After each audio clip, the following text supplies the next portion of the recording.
Hang Seng is the one which is sitting with cuts of 1%. In US dollar terms, the market has rallied about 7.5% off its lows. So it's had a nice move, but it's not a huge move. 18% jump is what they've seen in their overall business, but 18% jump is also what they've seen in their jewelry business, and this comes on a high base of 66%. First tick, Prashant, is absolutely quiet, so down just about 40 points on the Nifty. If you look at our domestic economy, I think there are enough signs that there is credit growth coming back. The cyclicals are doing well. We have seen very good traction in this quarter. And when you compare it with the same quarter the previous year, which was the end of the COVID, it's looking very good. It has fallen 1% over the past 2 days, and that's because of the double whammy. There's a big upgrade that has come in from Jefferies on the entire auto sector. They expect a 17 to 19% growth for the entire pack, passenger vehicles, two-wheelers, as well as trucks. We have the list of expectations from IIFL Alternative Research and the list of stocks that are likely to make it depending on the stock price movement from now till November 10th.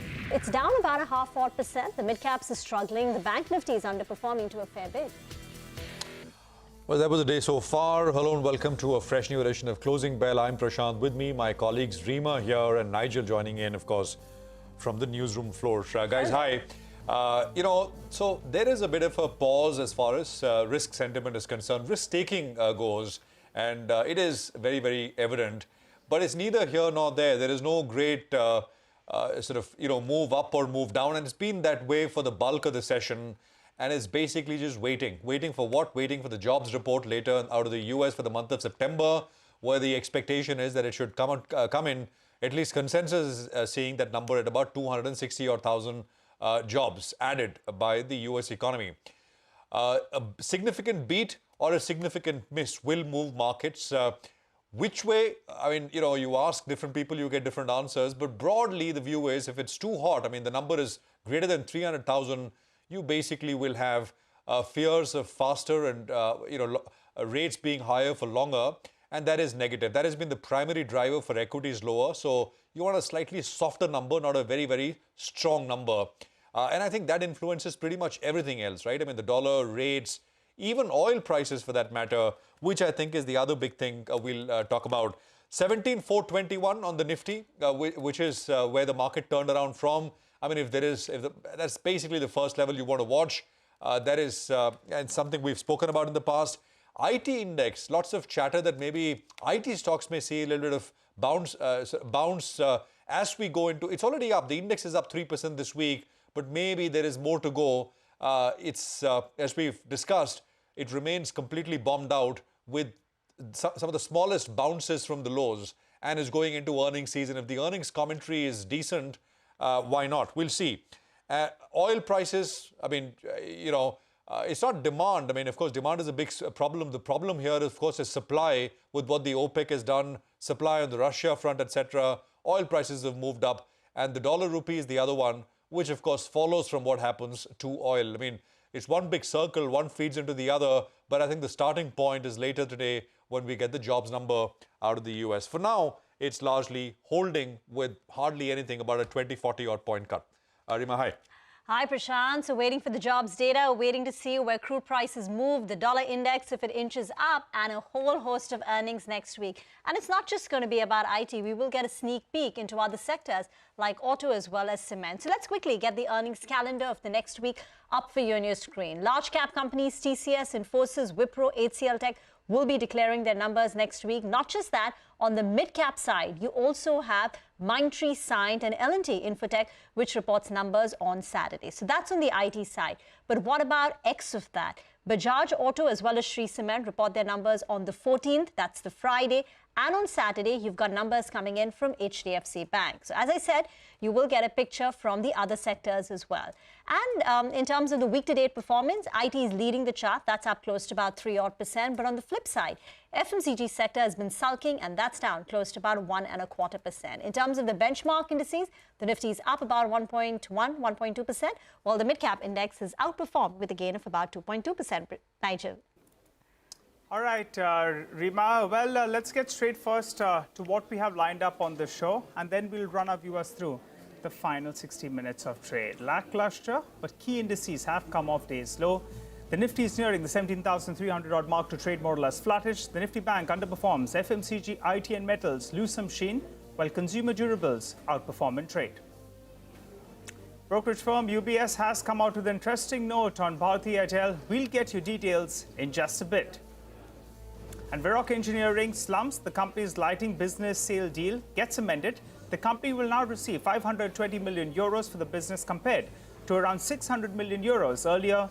A detailed analysis on what it means and what the management had to say in the recently held conference call. And we'll take stock of the volatility in the markets and the key stocks as well as sectors to remain invested in. With our Alpha Manager of the Day, Neil Bahal of Negen Capital, will be joining in. He'll run us through his views. All that and more in the next 60 minutes on Closing Bell. All right, so that's what's lined up here. How should you position yourself in this last hour of trade? Kush Bora is with us with some closing trading strategies. Kush, hi. What do you have? Hi, Prashant. First off, thank you for having me on the show. I think you've already mentioned a lot of data points that are, expected, today, and the results that are expected the next week, in the next week. Something more to add: the inflation data for India and US is also around the corner in next week, and that is also something that the street will have an eye on. That is what is keeping the markets on tenterhooks, and that's why we're not seeing a directional play. Now, on the data front, at 17,500 and 17,400, and in the call options, we've got a very strong base and a similar base in 17,000 and 17,300. Now, an interesting point here is that the 17,500 call base is fairly strong, way more than what we have on the 17,000 put base. This is suggesting that the markets may probably be looking at a near-term cap, at least till the events are out of the way, which is the results and the the inflation data on the US and India front both. Now, because of that, the indices for now will remain a no trade zone, or at best they will probably be buy near the support and sell and a short sell perhaps near the resistance level, which is at 17,000 and 17,500 respectively. A similar view on Bank Nifty, 38,500 is the support and 39,800 will act as a resistance zone. Buy closer to the supports and sell closer to the resistances. This is the broad range that the markets could be in for the coming week. By the way, there is a recovery underway in our markets. The Nifty's climbed above that 17,300 mark. The Nifty Bank at one point of time was down about 1.25%. It's trimmed its losses to about 0.5% right now. Names like ICICI Bank is now just in the red, but significantly off the early morning lows. Axis Bank too has seen a recovery in the second half of the trading session. Kush, any trading ideas that you would recommend? Sure, two of them. First, since the IT sector is in the news, I recommend KPIT Tech. Now, this is a stock which has been doing significantly better even before the likes of Infosys and TCS started the recent moves, and the market has a tendency where the stronger where the strong keep getting stronger. So KPIT Tech is seeing a good up move. We expect this to continue. An immediate target on this would be 725, and a stop loss here would be 670. The other stock, which is broken out of the range today and trading fairly well, is HBL Power. This stock was trading in a range of about 97 to 102, but today it's given a very nice breakout and it's volume back. We expect this momentum to continue. For a trading play, investors can look at the stock for a target of 120, and here the stop loss would be 108. All right, Kush, we'll come back to you later on in the session. Thanks so much for joining in and running us through your call on the index. By the way, just want to make a quick point on the Nifty Bank. The 50 DMA is at around 39,045. We get the intraday chart up for you. We're currently trading a little above that level. So we were down close to around 350, 400 points earlier today. We've pulled back, and as we speak, the Nifty Bank has got its head above the 50 DMA, which is good news as well. You like a close above the 50 DMA. That'll be good news, not only for the Nifty Bank, for the Nifty as well. As we speak, the chart comes up for you. Well, Prakash Diwan as well joins in. Prakash, we want to discuss a lot of stocks with you. But first up, Rima, you run us through the brokerage note you have on Bharti Airtel. They're pretty much bullish on it. Go ahead. Indeed. So UBS is making the point that is it time for Bharti Airtel to start paying dividends to shareholders? So they're saying that the balance sheet is in good shape.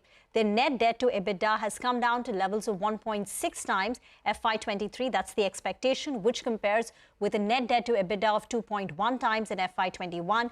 The 5G auctions and the spend is out of the way. And they're saying that the company, according to their estimates, could have excess cash flow. Again, excess cash flow of $16.5 billion cumulative between FY23 to FY27, even when once you assume that all the expensive debt has been paid for, the moratorium amount and Indus Stars is completely privatized. So even if you assume all that, the company will still be left with excess cash of $16.5 billion over the next 4 years, and therefore the company is now in a good position to initiate and gradually start paying dividends from FY24. They're estimating that the company will pay out 20% of their profits in FY24, which will increase to 65% by FY27. And they're saying that if the company lays out a long-term target of a dividend payout ratio and a medium-term gearing target, that's the debt target, it can be a big driver of the stock's re-rating from here on, because currently dividend payouts from Bharti are not priced into the stock. And they're also saying that if the company starts paying out dividend, it also reduces or brings down the risk of Singtel, cutting down or bringing down their stake in Bharti Airtel. So that's the thesis. They're just putting forth an idea that perhaps Bharti Airtel could start paying dividends from FY24 onwards, because now the balance sheet is in a very good shape. Prakash, is this something that, is likely? Is this something that the street will start talking about and start pricing in?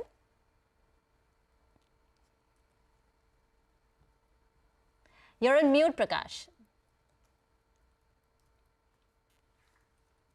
So sorry. Good afternoon, I said, and I'm sure we hope that the Bharti management is listening to this, because this seems to be the cumulative voice of all stakeholders and people on the street, that finally a giant like Bharti, which has been into this cash guzzling spree of sorts for the last so many years, starts giving back cash as dividend. But it's still, to my understanding, the rollout of the 5G is only going to get much more intense in terms of capital demand and the time that it takes for things to start coming back into positive cash flows could be some time away. So 24 looks possible, but I would believe that it could probably be pushed by a year or so. But interestingly, what's interesting is that finally, after all these years, and we discussed this on the day of the launch, Rima, you remember, that after so many years, things have started kind of looking back. I mean, Bharti was 270 for almost 270, 275 for 10 years. And now it's, in the last few years that it's kind of started adding up. So it is in a state, it is at a point of inflection. It will work, whether dividends or not. But I'm sure the business itself is turning around in a very favorable way on the unit economics. So that's positive. I really don't have much of a view on the dividend part at this point. All right. Prakash, I wanted to ask you on the view on the stock in terms of there is a partly paid share out there, which is priced at around 405 rupees odd. The pending amount that needs to be paid is around 401 rupees. The current stock price itself is around 800 rupees. So it's pretty much in line. If someone is bullish, do you recommend them that they rather go in and play it via that route? Because then with a smaller amount of capital, you get a larger number of shares. Your take. Oh, absolutely, Nigel. You spotted it. So there is definitely that potential. It's an option, right? I mean, it's an option to buy the full stock at some point in time by paying that additional 400 rupees. And the price will always be built in with that time value. Because you are not carrying the cost of 800 rupees whereabouts, but it's at 400. So you buy double the quantity if you're bullish. And interestingly, it's already moved up from the offer price significantly, which means that there has been a lot of activity that supports this. The recent high of 816 on Bharti is probably what people are pricing in on this on the partly paid share as well. So I think it's definitely value for money if you're looking at buying into it and not wanting to take the FNO route, but a much more simpler route which doesn't give you margin calls and unnecessary anxiety in volatile times going ahead. But yes, definitely the company is well poised. The option to buy into the partly paid is even better, and you need to take exposure whether it's to Jio or to Bharti. But this is definitely a sector that you can't ignore anymore. Okay, Prakash, lots of new names we don't often discuss. HBL Power is up 9%. I'm seeing there is, Jaiprakash Associates are suddenly out of the blue, 11-12%. Huge volumes, by the way. HCC is up 5.5%. I think Ratan India some 8-9%. Max Ventures, I think another, that's 40% this week so far, last 5 sessions. And so many other these smaller names, Prakash. Do you track any of them? So, we spoke about HCC some time back when we spoke about the kind of restructuring that was underway, the debt restructuring, I mean. And they actually are in the process of executing some very marquee projects, including the extension of the Worli Sea Link and then part of the Coastal Link project as well. So, these are companies that have execution skills. It's only the past, debacles on getting over leveraged and stretching the balance sheet which caused those dents. It's not a recommendation to buy HCC at 15 now, because I think, it was very obvious that 11, 12 rupees when things were looking or shaping up to get favorable, that was the time you had a better risk reward. But you have a lot of companies in this genre, Prashant. So there's one company called Bharti Engineering, similar situation, restructuring is underway. The entire capital structure is getting reset. There was a lot of equity that was diluted because of the, debt to equity conversion at that point in time. So you have some of these opportunities which can be quite high on the beta that you could generate. But it's for the high risk takers. It's not for retail investors who actually have precious capital to be deployed at probably just beating inflation kind of returns. And this can get a bit high risk. So it's good for the professional trader or investors, but retail could probably get a bit anxious buying some of these stocks, which may be very, very lumpy in terms of their moves going forward. Okay, all right, Prakash, got that. By the way, we are celebrating a bit of a recovery on the headline index, but I think you should have a closer look at the broader markets. That's where the real action is. You just pull up the intraday chart of dredging. I'm not sure what's gone on there, but suddenly we're seeing a big spike up. The stock has moved to the high point of the day. STC is the other stock in there that's suddenly seen a good move. So just keep an eye out on that one. And pull up a couple of other names as well. Mahindra CIE Auto. Volume spike up out there. The stock as well is moving higher. And Saturn Credit Care as well. So from the broader markets, there's plenty of traction. Quite a few stocks are doing a thing of their own. Let's slip into a short break though. You come back. When we return, we'll continue our chat with Prakash on a whole host of stocks. We'll also get in our Alpha Manager of the Day, Neil Pahal of Newgen Capital, PMS.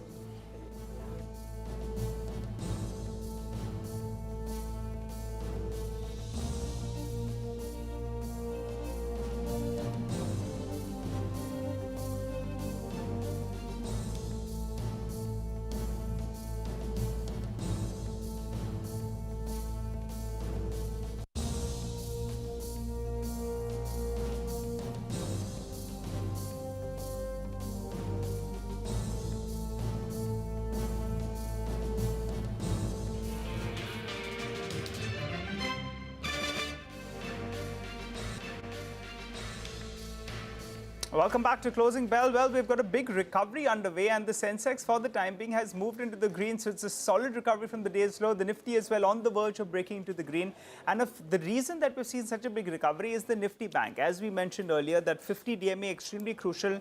Once we got past that, we have done a brisk 100 points or so. Kotak Mahindra Bank, IndusInd Bank, as well as Axis Bank. All those three banking names. Just take a look at the intraday charts out there. They've moved up nicely, scaling to the high point of the day. Explains why the Nifty Bank has now come off close to around 350 points from the day's low, only 80 points in the red. Well, the stock of the day, though, is from the auto pack, Varroc Engineering. Well, the company held a con call a short while back on the back of amendments it made to the sale of the total deal value of its lighting business. Well, Sonia joins us to run us through all of that. Sonia. Well, thanks a lot for that. First, the news, right? The stock is down about 8% after the sale of the lighting business. The deal value was brought down from 600 million earlier to 522 million euros. Also, the company will be paying 51 million euros towards compensation for an infringement litigation. Now, the management came on the conference call where they mentioned that the deal value was brought down because of how challenging the current market environment is. They said that M&A activity across the world, and particularly in Europe, has come down significantly in the last 1 year. In fact, it's down about 50 to 60% compared to last year. And the focus was to save and conclude the deal, even if it is at a lower price. A debt of approximately 400 million euros euros has been settled, and now there's a net cash estimated to be at 5 to 9 million. But the question we're asking is, what's the way forward for Varroc now? They have sold off their global four-wheeler lighting business, and now they have only the domestic business left, which is both the two-wheeler as well as the three-wheeler domestic lighting business. That business is looking very good. If you look at the data itself, they've clocked in the highest ever revenues for the domestic lighting business at 480 crores in August and 520 crores in September. The EBITDA for the domestic business has also gone up about 210 basis points sequentially. They added 3 new customers in the electric vehicle space in the last 6 months, and they have an order value of in excess of 1,500 crores in Q1, out of which 500 crores comes in from the electric vehicle space. If you look at the financials of the continued operations, which is X of the sale, then the revenues in the last quarter went up 36%, EBITDA went up 91%, and the margins went up to 8.2% versus 5.8%. So the moot point is now they've sold off their business, albeit at a lower amount. That is out of the way. The improvement in the domestic business is what the street perhaps could focus on going forward. Back to you. Between US and Europe, the merger and acquisition activity went down this year by close to 50 to 60% compared to last year. So our focus was mainly to basically save this deal or conclude this deal, because all of you know that Europe is going through a lot of recessionary fears. So to accommodate these requests and these concerns of the buyer, we have to bring down the value from 600 to 520 million. Net cash accretion to Varroc will now come down to 5 to 9 million. So with this, we concluded the deal yesterday, and the settlement also has happened. And the overseas debt and debt-like items of approximately 400 million have been settled. Now, this is another positive development for us, the way I see it, because this much of debt burden or debt-like items burden has been washed away from the consolidated balance sheet. Prakash, your thoughts on Varroc Engineering? The stock is down 6%. The street is clearly disappointed. But on the other hand, auto stocks, auto ancillary, there is a lot of hope. Festive demand sales are looking up. The semiconductor issues are now getting sorted. Today there was a note saying that perhaps the auto stocks could be in a big bull run. So in that context, how would you view Varroc Engineering and its prospects? So, absolutely, I do agree. Things are looking up for the domestic auto sector like it has never done for the last many years. And then we are coming in from a low base. There was low demand and there was low supply, and now everything's kind of falling in place very nicely. The festive season is what everybody's hopes are getting pinned on. But Varroc is a different animal in that space because it does have a lot of overseas exposure. It's very much similar to Motherson Sumi or a Bharat Forge in that sense. And these ancillaries are still going to face some sort of pressure. So if you're patient, you've already seen from 400 whereabouts the 25% cut that you see is thanks to this delay in this deal and finally it getting concluded at a much lower level than what it started off with. So it's already priced in, and from here on it could kind of do very well, especially because it has a presence across verticals, across the EV life value chain as well. So very promising business. The current valuations do offer you that comfort, but there could be a time correction before there's impetus or there's momentum that comes into the counter. So that's on Varroc. But I think interestingly, you could look at some of the key suppliers to tire companies, and I know Nigel is on the air and he knows how some of these tire companies, the ones that make tire cord, have prospered. The same way I keep on pointing out that there's an element that is carbon black that goes into making tires, and if everything is looking up, tires will look up, and hence this company. So I'm talking about Philips Carbon. That's something you could look at as well. All right, Prakash, thank you very much. Good speaking with you, and it's always a pleasure having you with us here. Thank you. The market's flat, absolutely flat. It did that, strong pullback from the lows. But again, 20, 25, 30 points, and then it's now steady with just 4-5 point change. Neil Bahal is with us. He's founder and CEO at Negen Capital. He's joining us now. Neil, great to have you with us here. Thank you very much. I was looking at the PMS performance against benchmark. In what has been generally a tough year, you're doing well, relatively and in an absolute sense as well. Thank you so much for inviting me. Which are the sort of calls or bets which are really working for you, Neil, which are continuing to work for you? So, more than me doing anything, I think we are in a very special situation. India is, really on a strong wicket. So fund managers like me, the job becomes easier. So we are focusing across the board. We are sector agnostic, but we are looking at a different kind of investing. We want to do value investing, but we want to time our value investing. So we are looking at special situations. So because of that, I think the alpha has come into play. Any special situations that you're currently watching out for, which in the next, say, 3 months, 6 months? So just a disclaimer that whatever we talk about, we already own. They're not, investment advice. So we look at a lot of special situations, something that is flashing on your screen right now, CG Power, for example. This company was almost entering NCLT when the Murugappa group came and bought it. The whole beauty of doing a special situation, it changes the entire DNA of a business. So when the Murugappas came and bought it, one of the best promoters in India, they got it at something like 5 to 6 rupees, and they just prevented this company from going into NCLT. They did a one-time restructuring with the banks over there. And, then they came and said all these growth plans that they had, this stock has gone from 5 rupees to 250 rupees in the last, maybe 2 years. So this is what we want to focus on. We want to focus on good companies with good prospects, but they have some sort of an event going on around them. So CG Power is a great example. It's a poster boy for special situations, actually. Okay, all right. Hi, Neil. A couple of questions. First, what are the total cash levels that you have raised? I believe in the last couple of months you had raised cash levels. So what is it as a percentage of the money you manage? That's point number one. Second factor is on special situations. I was speaking to the management earlier today of Ujjivan Small Finance Bank, and they sounded very, very confident. 25 to 30% growth in terms of loan book. NIMs are around 9.5% odd. But you believe there's a special situation playing out there as well? Ujjivan is a stock you could play it via? Yeah, so the first question regarding the cash levels, we always like to be a little bit conservative when things are a little bit uncertain on a global level. So we have a 21% cash in our book currently. So we are happy. Even with 21% cash, we are looking okay. We are outperforming the benchmark pretty nicely. So we are okay on the cash allocation. If the market does come down, we'll have a lot of cash to buy on dips. So we are good there. And yeah, you're right. Absolutely. Ujjivan is a great example of a good special situation, what it should offer to an investor. So as you know, Ujjivan has two entities listed. One is this small finance bank, which is a 25 rupee stock, and other is a Ujjivan Financial Services, which is probably a 240 rupee stock.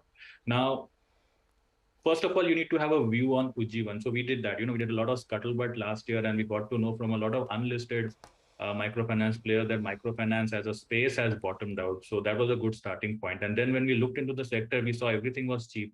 And when we actually did a little bit more digging into what looks good from our special situation standpoint, Ujjivan came into the picture because the holding company, which is the Ujjivan Financial Services, which is this 240 rupee stock, at the time when we bought, had a 40% arbitrage. Basically, if I bought Ujjivan, it was about 140 rupees then. If I bought Ujjivan at 140, I need to be wrong more than 40% for me to start even beginning to make a loss.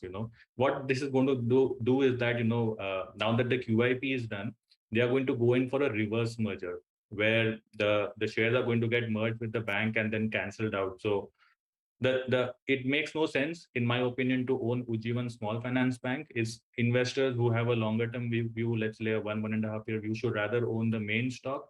Even at current price, I think it has a 25% arbitrage and a good margin of safety. That's interesting. So it makes sense to buy Ujjivan, not the small finance bank. By the way, that take on the microfinance space is pretty interesting. I mean, I was looking, for example, look at something like a Satin. No special situation here, but the stock's up 8% today. I mean, out of the blue, and the move actually started 20-25 minutes back. Bandhan, I think, what one hears is that they are due to report their pre-quarterly update. Should come in, I think, maybe today or over the next day or two. Again, a microfinance player, numbers should be steady. So that is a space, yes, I mean, which is doing pretty well. Piramal is another one. By the way, Neil, almost a quarter of your portfolio in cash. That is quite astounding. That is huge. Yeah, Yeah, you're right. But sometimes, you have this spidey sense where you think that something is not quite right globally. So you think, okay, fine, we've done good. Why not come a little bit in cash? And what I noticed that even, you have to figure out your portfolio's beta. And, what I figured out that even with being about 75% invested, we are doing better than the index anyway. So why to be fully invested at this point of time? And we got that right last month. The Nifty was down. The Nifty 500 was down something like 3.3%. We were down 0.5%. So we got that right last month at least. Neil, you're in good company, right? Ray Dalio just earlier this week said, right? Cash is not trash. He did? He did. He said cash is not trash, so he is in good company. But Neil... Why would you want to say that, though? I mean, everyone knows cash is because earlier, I think it was considered... Okay, so then I'm not going to explain. But Neil, another space where we are seeing a special situation unfold perhaps is Tata Steel. They've announced the merger, the consolidation of its 7 subsidiaries. Is there an opportunity for shareholders? So we're very clear on one thing. We like demergers. We like big things becoming smaller. We don't like smaller things becoming bigger. So the merger of Tata Steel and the smaller entities into Tata Steel would not interest us at all. Even the HDFC merger, for that matter, when 2 big entities become even bigger, they become so big that the growth then, So we want things to kind of become more agile, get away from a conglomerate structure. You, as an investor, you want to avoid conglomerates. You want to get into direct, operating companies. Well, Neil, final question before we let you go. I was looking at one of your tweets where you said that you believe that India is going to consume more of chocolates, consume more of burgers as well, and fans. Now, I'm a little confused. I don't know how good that is for health, but given that Indians are going to consume a lot more, how do you play either of these themes, and what are we going to consume the most? So the Twitter, you can only put 140 words. So I was out of, things to say. So whatever came first to mind, I put it. But, anything, you think about anything, whether it is even something as big as ships or, ports, airports. There was a recent report that India is going to have 80 more airports.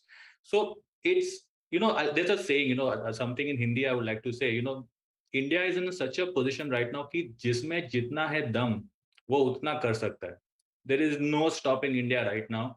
And we are, how Buffett said, he's won the ovarian lottery. I also feel that investors in India who actually understand what is going on currently have won the ovarian lottery. The next 20, 25, 30 years, a lot of money to be made in India.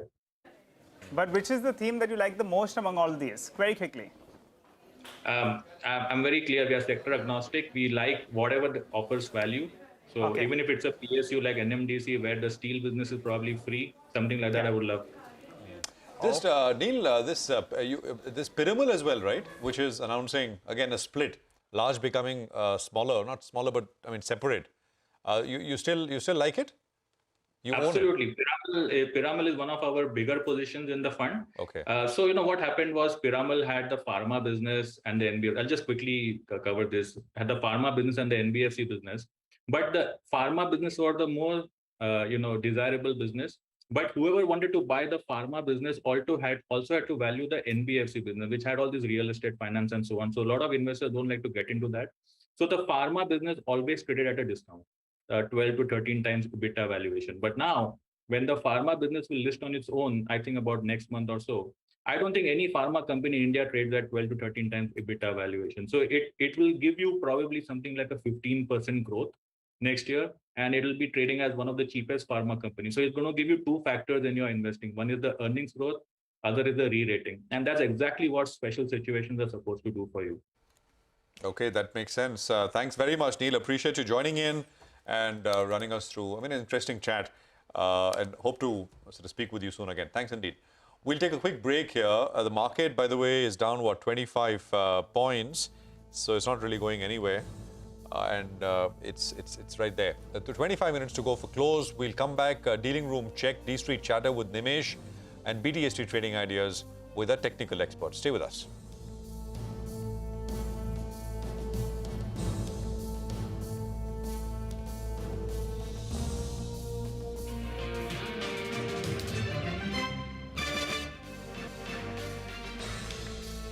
Welcome back. Looks like we're going to end this choppy session pretty flat. Right now as we speak, it's just down 25 points in the Nifty. Significant recovery from the day's low, and the sentiment has turned for the US markets as well. The Dow is now back in the green. The Dow future is recovering close to about 200 points from the day's low. So watch for what happens on the global front as well.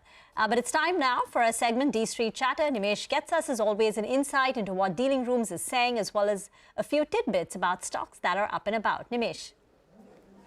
Hi, Rima. So, again, it's a range-bound day of trade, not much in terms of, big moves. Again, the Nifty is facing a big resistance around 17,400 on the upside. So that's the level to watch from a technical point of view. But for a change today, the feedback is that the FIs are better sellers. So it looks like the institutional data will be on the negative side, both from the, especially from the larger FIs, is the overall feedback. The financial index has recovered from the day's low, and today, for a change, the small private banks are well bid is the overall feedback from the large institutions. So looks like some bit of buying traction is back in the private bank stocks in today's trade. I guess the focus will clearly shift from the macros to the micros now, with the earnings season kicking off next week. So that will be a big trigger for individual stocks. But the way the mid-cap index is holding up, looks like the momentum is still with the bulls. And if 17,400 is taken out, you will see further short covering rally for the Indian markets. All right, Nimesh, in terms of specific stocks, what are you picking up? Hi, Prashant. So in terms of individual names, the first stock is HBL Power System. At a 52-week high and big volumes on that stock. So it looks like it's a volume breakout in today's trade, and there is a general feedback that the HNI seems to be quite active in this particular stock, and hence a big move in that stock today. So that's the first one. The second stock is HCL Technologies. Within the technology names, this is one stock, the overall feedback is there is very strong buying interest in this particular stock by the larger FIs today. So that stands out purely in terms of buying interest by the larger FIs. That's HCL Tech. The third stock is Jubilant FoodWorks. Again, it's been in a range for the last many weeks now. At every time around these levels of 650 or 640 odd levels, you see selling pressure in this stock. And today the stock is under pressure on the back of large selling pressure. So the volumes are going to be higher side in today's trade in Jubilant FoodWorks. And the last stock is Kalyan Jewellers. They reported the quarterly update, which was quite strong, and a bit of a rub-off effect as well from the Titan up move. But again, for Kalyan Jewellers, the overall feedback is some large HNI investors are quite active in this particular stock and looking to buy at every level. So there is a bit of momentum now, largely on back of HNI flows getting into Kalyan Jewellers. Okay, all right. Thank you very much, Nimesh, for that. So that's an interesting list. HBL Power I was highlighting earlier. I think this week it's up 25%, and this year so far it's up 80%, 82%. Just an incredible move on HBL Power coming through. Lots of other kind of movers as well, which we will get to. The index is not doing very much at all. Market breadth is slightly in the positive, but not by much. Now, let's get to our, I think, buy today, sell tomorrow calls as well. All right, I think we'll have that in just a bit. But earnings season will kick off. Second quarter earnings season will kick off with IT bellwethers, TCS, which is set to come out with numbers. And so, Rima, your 10-day, 20-day office day starts. What should we expect?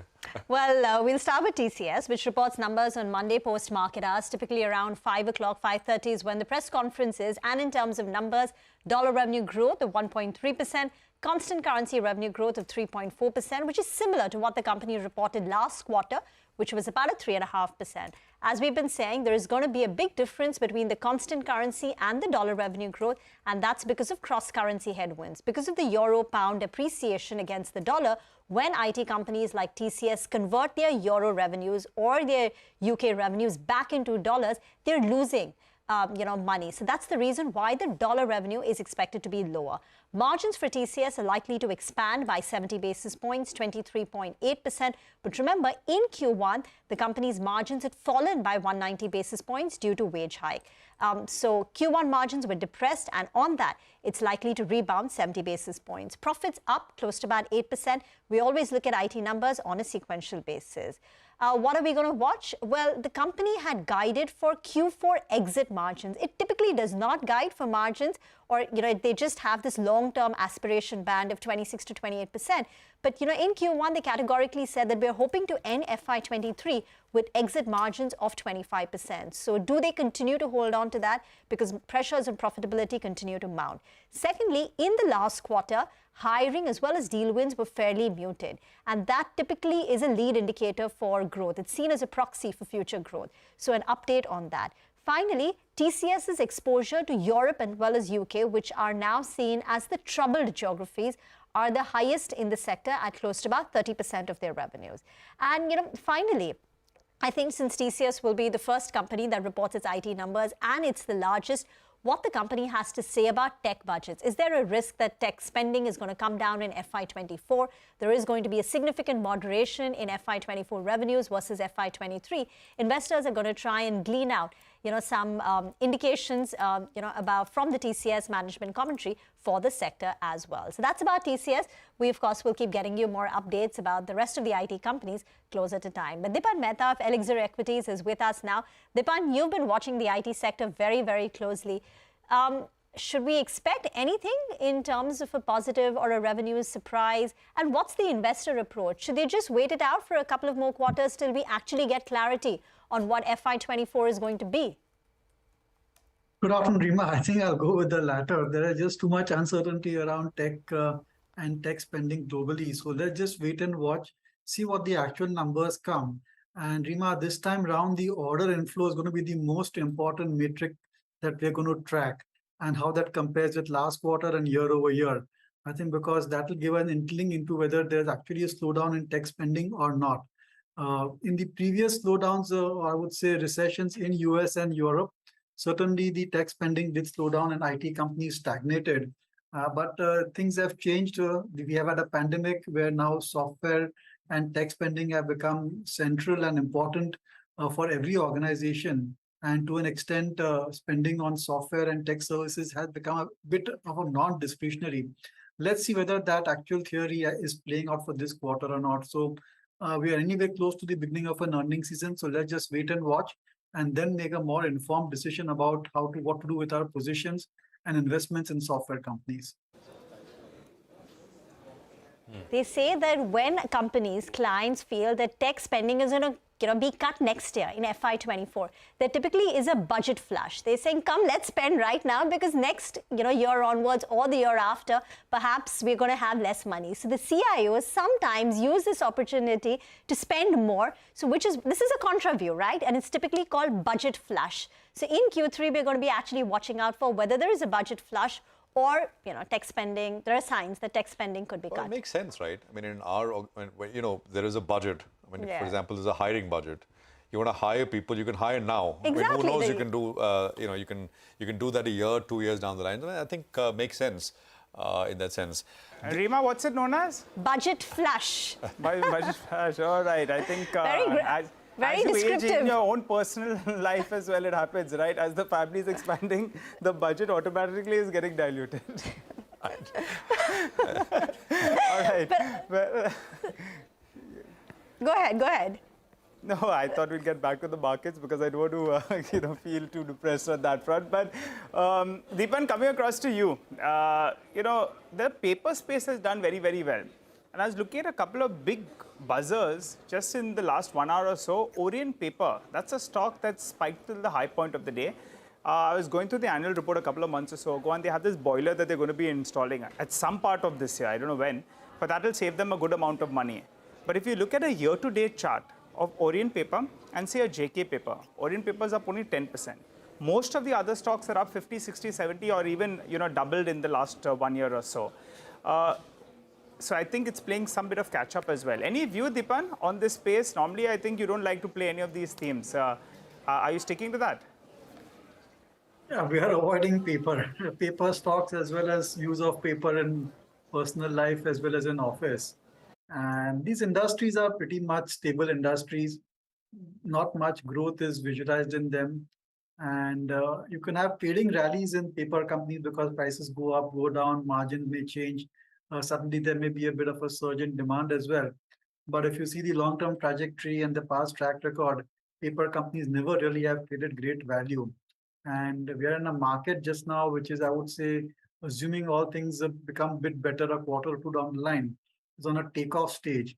And you'd rather focus on growth companies, companies which have got excellent potential, which will now be available at reasonable valuations, rather than companies, paper companies or value plays. Our preference has always been for growth stocks, and paper certainly isn't a growth stock. Okay, all right. So avoid paper is what Deepan is saying, both in real life as well as with regard to the stock markets. But since you're getting into a weekend and festive season, are you off to the movies? What about PVR at around 1,750? What's your view on it? It's corrected a goodish bit from the recent peak. Yeah, very positive actually. And with the upcoming merger with Inox, I think it's going to be a bit of a game changer for the combined company. They will certainly have more bargaining power with the distributors. At the same time, they can rationalize their network as well, avoid duplication. Who knows, maybe increase even ticket prices, because in certain areas you don't have much of a choice. You either have Inox or PVR, and one doesn't really travel much away further from their office or residence to see a movie. So if that's the only choice available, they may have some amount of pricing power over there as well. At the same time, I think we are seeing the crowds coming back into movies. Of course, there will be volatility in earnings depending upon the releases and the box office collections. But I would say medium to long-term trajectory is decent for these companies. And valuations also may appear to be on the higher side, but these companies are still running at, I would say, not full capacity utilization. So as and when revenues go up, operating leverage will come into play, and you should see good, decent improvement in earnings per share as well. So positive on the sector as a whole. Deepan, stay on. We need to slip into a very short break. On the other side, we'll come back with the market closing as well as the big moves that we're seeing in many of the stocks right now.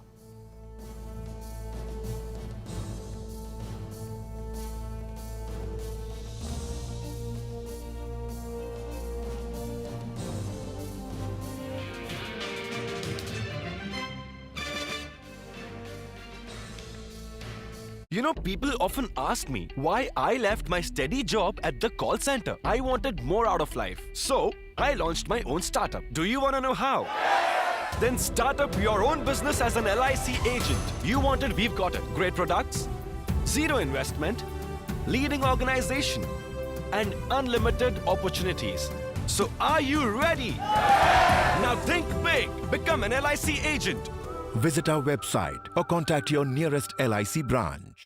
Do we have to wait years for a cure? Hey, Mommy, can we go make some pancakes? Yeah, let's go. Or are we smarter than that?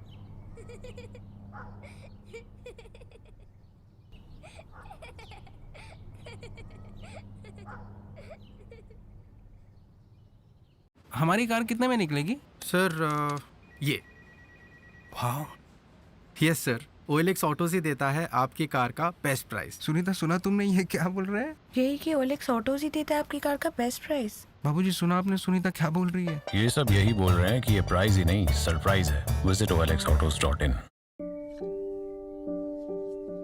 Can someone working alone solve all the world's biggest challenges?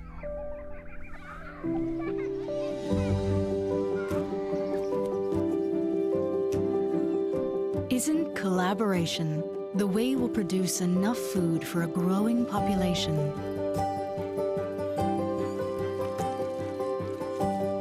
And supply tomorrow's mega cities with clean water?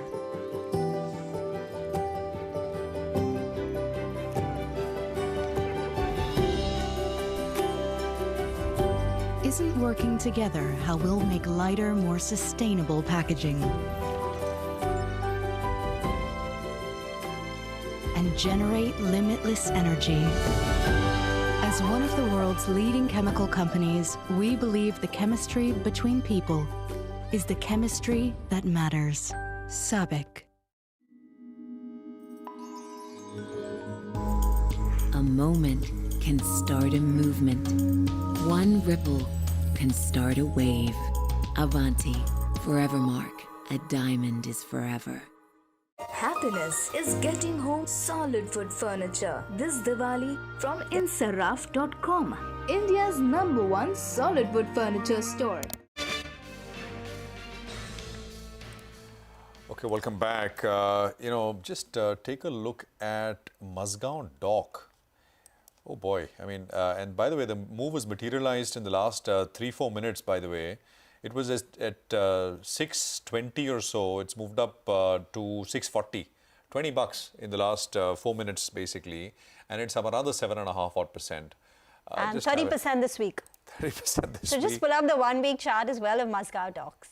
I mean, so it's all adding up to that 130% for the year so far. So it's just incredible. But this breakout happened, and not very far back. I mean, just what, 4-5 days ago. Actually, this week has been the bulk of the breakout. It was around this 460 kind of levels for a while, and then it's just kind of shot out on decent, meaningful volumes as well. We'll come to Deepan on this in just a bit, but we had Arvind Sanger with us earlier, managing partner at Geosphere Capital Management, who's been cautious all through the last year or so. These are his views on the market and the IT services space as well. Listen in. In US dollar terms, the market has rallied about 7.5% off its lows. So it's had a nice move, but it's not a huge move. I think it's range bound, in my opinion, between the dollar weakness and the market volatility. I would say that we are, trying to pick individual names when they get interesting, because I do believe that India is one of the better placed economies in the world. I think the West is quite likely headed to a recession in 23, and therefore, not to be too early on the India bull story, but not get bared up. This is not, India is going to be, in my opinion, one of the better economic stories in 23. So other markets that are more oversold may rebound better. But I think India, if I take a 2 to 3 year view, has one of the best economic stories in global developed and emerging markets. Therefore, I think with a patient mindset, there are going to be good opportunities in India. The US markets have rebounded, the dollar has weakened, and there's a lot of factors that have driven, there are a lot of macro factors at play. My view is that IT services is obviously a bit of a global growth play, right, from a demand standpoint, and therefore they have sold off. I think they have sold off well in advance. They will bottom well before the Western economies bottom. View from Arvind Sanger there. Deepan, I was pointing out this move in Mazgaon. I mean, it's just incredible, isn't it? Any thoughts? Yeah, I think defense is the new defense play. And since there's so much uncertainty and volatility in the market, clearly investors like the visibility which these defense, especially PSU defense companies, are projecting at this point of time. They're sitting on 3 to 15-year type of order book position. And with this whole entire trend towards Atmanirbhar as far as defense spending is concerned, I think these are great times for these PSU defense companies, and you can pick and choose. But by and large, I think next 3-4 years, their earnings are pretty much set. And it's just a matter of executing. And as and when they execute, they will get better operating leverages as well. And it's not that the order flow has stopped coming in. If you look at most of the defense companies and compare the order inflow for the quarter versus what they've actually billed, it's pretty much comforting at almost 1:1 or 0.8:1. So very positive on these companies. And we will have a situation where the PEs also should move up because of the earnings certainty which is there. The only fly in the ointment could be some changes on government policy side in terms of what margins these companies can enjoy. But that's true for any PSU or any company doing business with the government. But that notwithstanding, I think these are great times for PSU defense companies, and one could certainly have them in their portfolio. Okay. I mean, execution, of course, has to come, but the prices are moving up very, very sharply. Deepan, it's a pleasure. Thank you very much for joining us this Friday, and have a good weekend. We'll see you back soon. Thank you. Well, the market, by the way, is going to end in an absolutely listless kind of way. 13-14 point change down. That's it. And this is exactly what we were talking about in the morning. It's wait and watch. And I think the market was just waiting and watching, at least on the index level. By the way, the small cap index ends slightly higher, I mean 0.25%. The mid cap index ends down 0.25%. So again, there are no big conclusions to be drawn one way or the other.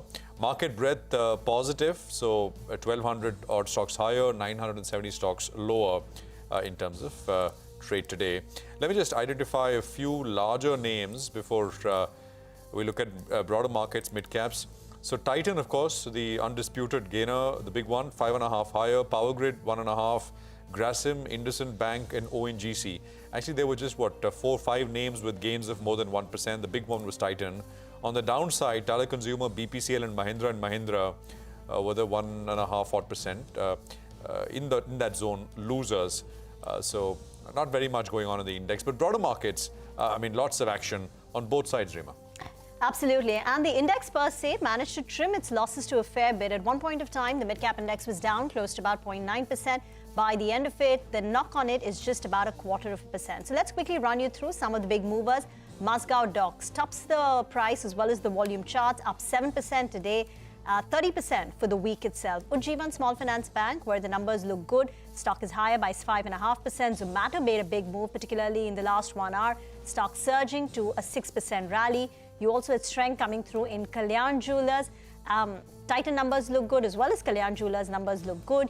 Strength in Phoenix Mills as well. On the losing side, Varroc Engineering, where the deal value has been cut, the street is disappointed. Jubilant Foods under pressure, and even Godrej Consumer, a stock which was under pressure yesterday, has lost another 3%. Nigel? Well, that's right. Just to highlight a few more names, Jubilant Foodworks, as you said, was under some pressure. Godrej Consumer, second day of selling, and a few others in the broader markets. You had Dredging that was flying away.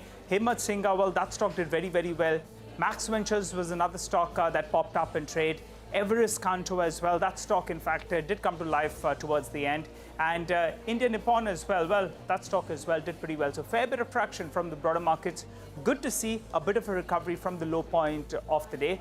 The bulls will feel that they've gone in with a bit of a fight. There's a big data point coming in later today. That's the jobs data from the United States. For the time being, a good recovery from the lows, both on the Nifty Bank, and from the broader markets. Well, you had a couple of stocks that were really moving to their own tune itself. Well, on that note, though, we'll wrap up on this edition of Closing Bell.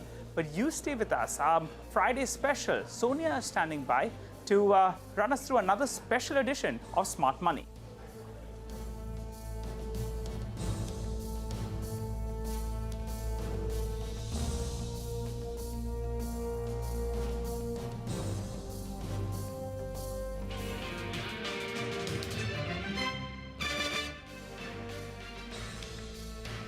Powered by LIC, हर पल आपके साथ।